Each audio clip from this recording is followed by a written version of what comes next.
Hi friends, welcome to Fiji review. ఈరోజు మనం నారా రోహిత్ నటించిన సుందరకాండ మూవీ ఎలా ఉందో చూద్దాం. ఈ సినిమాలో హీరో పేరు సిద్ధార్థ్. అతనికి 2 లవ్ స్టోరీలు ఉంటాయి. కామెడీ, ఎమోషన్ ట్విస్ట్లు, ముఖ్యంగా ఇంటర్వెల్ బ్లాక్లో వచ్చే మలుపు సినిమాకి హైలైట్గా ఉంటాయి. చివరికి సిద్ధార్థ్ తన అభిప్రాయాల కోసమే బతుకుతాడా లేక నిజమైన ప్రేమను ఆస్వాదిస్తాడా అనేదే క్లైమాక్స్. నటీనటులు నారా రోహిత్ చాలా రోజుల తర్వాత రొమాంటిక్ కామెడీలో సాఫ్ట్గా సరదాగా నటించాడు. వృతి వాగిని తన పాత్రలో క్యూట్గా కనిపించింది. స్క్రీన్ ప్రెజెన్స్ చాలా బాగుంది. శ్రీదేవి విజయ్ కుమార్ మెచ్యూర్ రోల్లో చాలా బాగా నెగ్గుకొచ్చింది. సత్య ఎప్పట్లాగే కామెడీ టైమింగ్తో ప్రేక్షకులను నవ్వించాడు.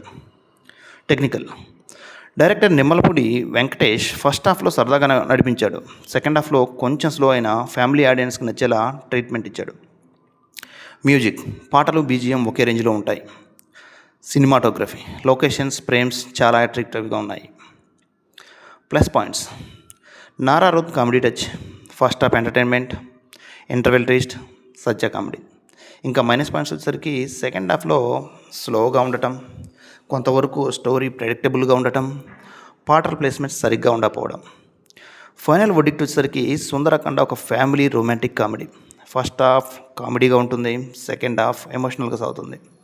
పెద్దగా ఆశలు పెట్టుకోకుండా వెళ్తే లైట్ హార్ట్గా ఎంటర్టైన్మెంట్గా ఫీల్ అవ్వచ్చు. ఈ సినిమా మీకు ఎలా ఉందో కమెంట్లో చెప్పండి. ఈ వీడియో మీకు నచ్చితే లైక్ చేయండి, షేర్ చేయండి. నెక్స్ట్ మూవీతో మళ్ళీ కలుద్దాం.